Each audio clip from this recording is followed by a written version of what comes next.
तो आज की वीडियो उन बच्चों के लिए जो अभी भी क्लास 12th में आए हैं और अपने स्कूल के सीनियर मोस्ट बच्चे बन चुके हैं। तो सबसे पहले मैं आपको कांग्रेचुलेट करना चाहूँगा कि अब आपके जेईई मेंस या फिर नीट या फिर जो भी एग्जाम है उसके सिर्फ 1 साल बचे हुए और आपने कितना सिलेबस कंप्लीट किया आप खुद ही देख सकते हो।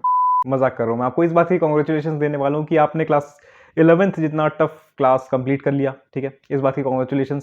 और अब बात करते हैं कि अगर आपने कंप्यूटर साइंस लेकर रखा हुआ है तो आप कैसे मूव करोगे क्लास 12th में। कुछ बच्चों का ये डाउट है कि भैया कौन सी बुक लेनी है, कुछ बच्चों का ये डाउट है कि भैया क्लास 11th में कुछ नहीं पढ़ा था, अब क्लास 12th में क्या करें जो पाइथन में फुल स्कोर कर लें। ठीक है, तो सबसे पहले तो मैं ये डाउट लूंगा कि जिन बच्चों के पास लैपटॉप नहीं है या फिर जिन बच्चों के पास कंप्यूटर नहीं है वो बाकी के सारे अभी जो क्लास 12th में जितनी भी सारी चीज़ें आ रही है उनके प्रैक्टिकल्स कैसे करेंगे वो। ठीक है, अभी हमारे पास पाइथन में बहुत सारी चीज़ें हैं, जैसे मॉड्यूल्स बनाना हो गया, फंक्शंस का तो खैर फिर भी पाइड्रॉइड में हो जाएगा, मॉड्यूल्स बनाना हो गया, उसके बाद क्या, उसके बाद फिर फाइल हैंडलिंग होगी, फिर इंटरफेस पाइथन है, उसमें फिर माई एसक्यूएल वगैरह है। तो इन सारी चीज़ों के प्रैक्टिकल्स आप कैसे करोगे, आपके पास लैपटॉप नहीं है, कंप्यूटर नहीं है। ठीक है, तो कोई बात नहीं, आपको उसके लिए परेशान होने की कोई ज़रूरत नहीं है। मैंने एक पूरी कंप्लीट प्लेलिस्ट बनाकर रखी हुई है, शायद अब 2 साल हो गए होंगे उस प्लेलिस्ट को।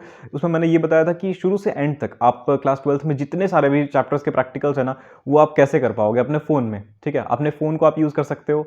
आपको उस प्लेलिस्ट को कैसे देखना है, ठीक है, कि आपने एक चैप्टर पढ़ा, वर्किंग विद मॉड्यूल्स ऐसा कुछ होगा। ठीक है, लाइब्रेरीज एंड पैकेजेस वाला एक चैप्टर होगा, वो आपने पढ़ लिया। उसके बाद आपको उसका प्रैक्टिकल करना है तो आप उस प्लेलिस्ट में जाओ, लिखा होगा कि ये इस चीज़ के लिए प्रैक्टिकल ये रहा। ठीक है, तो वो प्रैक्टिकल आप वहाँ से देख लो कि आप उस चीज़ को फ़ोन में कैसे करोगे। तो ये हो गया उन बच्चों के लिए।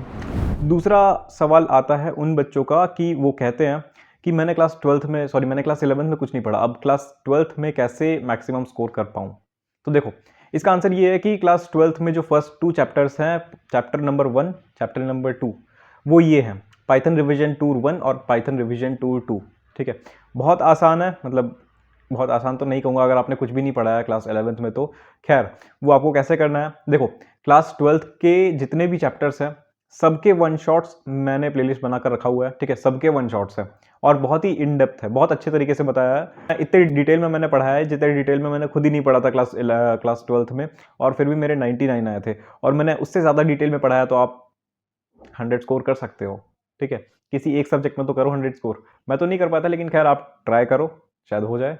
तो आपको बस यही करना है कि आपको पहले के जो 2 चैप्टर्स है ना, पाइथन रिवीजन टूर 1 और पाइथन रिवीजन टूर 2, इनको अच्छे से देख लो, इनको अच्छे से देख लो और प्रैक्टिकल्स करते जाओ। ठीक है, इसके बाद ये तो आपका पाइड्रॉइड ऐप में ही हो जाएगा, अगर आपको ऐप में, और हाँ ऐप में रखा करो अपने पास। ठीक है, अगर जिन बच्चों ने अभी तक इंस्टॉल नहीं करके रखा है पाइड्रॉइड का ऐप, वो इंस्टॉल कर लो, ताकि देखो लैपटॉप हम दिन में हर बार नहीं खोल के देख सकते, मतलब कभी कभी खोलते होगे लैपटॉप, ज़्यादातर खोल लेते होगे, लेकिन आपके पास जिनके पास कंप्यूटर होगा वो लोग एक दिन में 1 या 2 बार खोल लेते होगे। ठीक है, 2 बार भी मुश्किल से 1 बार खोलते होगे, तो फिर उस पर क्या होता है कि आप प्रैक्टिकल्स कम करते हो, लेकिन आपको जैसे ही क्वेश्चन दिखता है, बुक में क्वेश्चन दिखा आपको, तो आपने तुरंत पाइड्रॉइड के ऐप में ट्राई करके देख लिया। ठीक है, तो ये हो गया कि अगर आपने क्लास 11th में कुछ नहीं पढ़ा तो आप क्या कर सकते हो।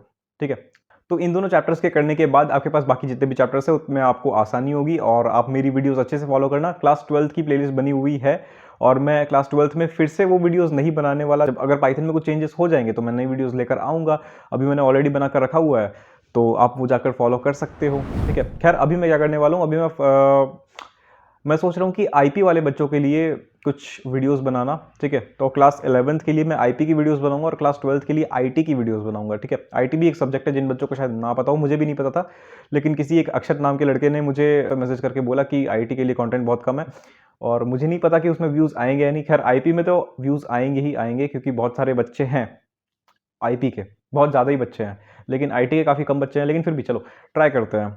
और तो ये रहेगा अभी, और सिर्फ सिलेबस में नहीं, सिलेबस के बाहर की भी वीडियोस भी आएंगी हमारे चैनल पे, तो मतलब जैसे कि बेसिक टेक्नोलॉजी वीडियोस। ठीक है, अब जिन बच्चों को 12th के बाद भी सीएस ब्रांच में बीटेक वगैरह करना है, या फिर कुछ भी सीएस से रिलेटेड, बीसीए, कुछ भी ये सब में कुछ भी करना है, तो फिर आप फॉलो कर सकते हो इस चैनल को। ठीक है, और अब बात करते हैं उन बच्चों के लिए जो कह रहे थे कि हम कौन सी बुक लें, कौन सी बुक लें, मतलब कि हमारे पास देखो सुमिता अरोड़ा एक बुक है, प्रीति अरोड़ा एक बुक है, एनसीईआरटी का भी सपोर्ट मटेरियल आता है, लेकिन मैं बोलूँगा कि कोई भी बुक मत लो।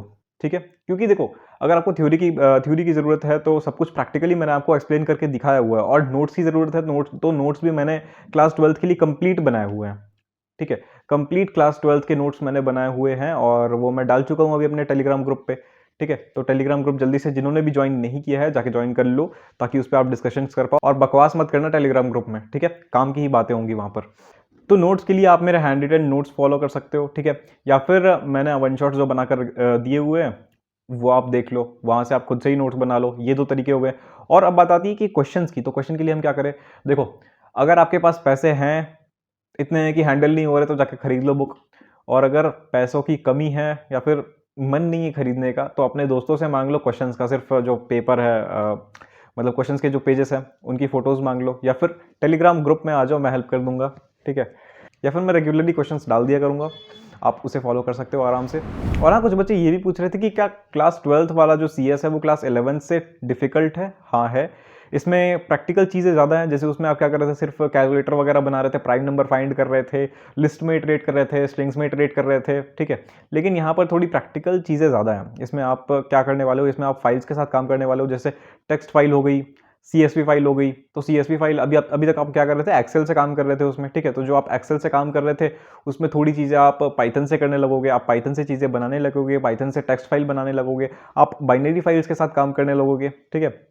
फिर आप MySQL में डेटाबेस के साथ काम करोगे ही करोगे। और जिन्होंने शायद IP लेकर रखा होगा वो तो क्लास 11th में ही शुरू हो गए होंगे डेटाबेस के साथ काम करना उनका। और हाँ, कुछ बच्चों का ये भी क्वेश्चन था कि भैया जो हमें क्लास 12th में प्रोजेक्ट करना होता है वो हम कैसे करेंगे। तो देखो, अभी शायद 2 बोर्ड्स होने वाले हैं तुम्हारे, मैंने सुना था ऐसा। अगर ऐसा है तो कंफर्म करो मुझे। खैर, तुम्हें क्या करना होता है कि तुम्हें साल के आधे में, मतलब कि हाफ ईयर में तुम्हें उसका सिनॉप्सिस देना पड़ता है, मतलब कि डॉक्यूमेंटेशन वगैरह की तुम क्या क्या बनाने वाले हो, और साल के एंड में तुम्हें उसे बनाकर प्रेजेंट करना पड़ता है। अगर मैं सही हूँ तो मुझे बताओ, मुझे कंफर्म करो, ठीक है। वरना प्रोजेक्ट से रिलेटेड और भी एक वीडियो आएगी, उसमें मैं आपको बता दूंगा कि प्रोजेक्ट के लिए आपको क्या करना है, ठीक है, जिससे कि आप बहुत अच्छा एक प्रोजेक्ट बना पाओ। अगर आपको रेफरेंस के लिए देखना है तो आप मेरी ये वीडियो देख सकते हो, जिसमें मैंने आपको बताया था कि मेरा जो प्रोजेक्ट था वो किस तरह से था, और मैंने आपको अपना प्रोजेक्ट दिखाया भी था, ठीक है। और वो GUI बेस्ड था। ज़रूरी नहीं है कि आप GUI बेस्ड ही बनाओ, आप कमांड लाइन बेस्ड ही बना सकते हो, ठीक है। तो आप इनमें से कुछ भी कर सकते हो। आप तो प्रोजेक्ट के लिए एक सेपरेट वीडियो आ जाएगी, मुझे थोड़ा सा देखना पड़ेगा कि इस बार का क्या सिस्टम है, ठीक है। तो 2 डाउट्स और छूट रहे थे। पहला तो उन बच्चों का है जो कहते हैं कि हमें लॉजिक बनाना नहीं आता, ठीक है, वो लूप्स में फंसते हैं, वो पैटर्न्स वगैरह में फंसते हैं। तो उसके लिए ये वीडियो आप देख सकते हो। इसमें मैंने आपको शुरू में पाइथन के बेसिक्स बताया, उसके बाद मैंने आपको ये बताया कि आप इजीली कैसे दिमाग लगा सकते हो कि आप कोई भी पैटर्न बना पाओ, आप लूप्स की प्रोग्राम्स लिख पाओ, ठीक है। और मैं क्लास 12th के लिए शॉर्ट रिवीजन वीडियोस लेकर आता रहूँगा, उसमें मैं आपको बहुत कम टाइम में चैप्टर्स को रिवाइज करवा दिया करूँगा। उसके बाद एक बहुत ही इंपॉर्टेंट चीज़ है, मैंने एक वीडियो बनाई थी नो योर चैप्टर्स, और वो क्लास 12th वन शॉट्स वाले प्लेलिस्ट में सबसे टॉप पे आपको मिल जाएगी। वहाँ पर क्या था, उसमें मैंने वीडियो में ये बताया कि आप पूरे क्लास 12th में आपकी जो भी जर्नी रहने वाली है तो आप क्या क्या सीखने वाले हो, आप हर चैप्टर में क्या क्या चीज़ें सीखने वाले हो, वो मैंने उस वीडियो में बताया था। तो वही 10 मिनट में आपको ये पता लग जाएगा कि आप पूरे के पूरे क्लास 12th में क्या क्या चीज़ें सीखने वाले हो। तो ये आपके लिए काफ़ी ज़्यादा फायदेमंद रहेगा, आपको इंटरेस्ट भी आएगा। तो वो आप ज़रूर देखो, मैं सारी वीडियोस के लिंक डिस्क्रिप्शन में दे दूंगा। तो बस ये थे कुछ बच्चों के डाउट्स, और मुझे लगता है कि मैंने मैक्सिमम डाउट्स एड्रेस कर लिए हैं। और अगर अभी भी आपका कोई क्वेश्चन छूट रहा है तो आप उसे कमेंट्स में लिख दो।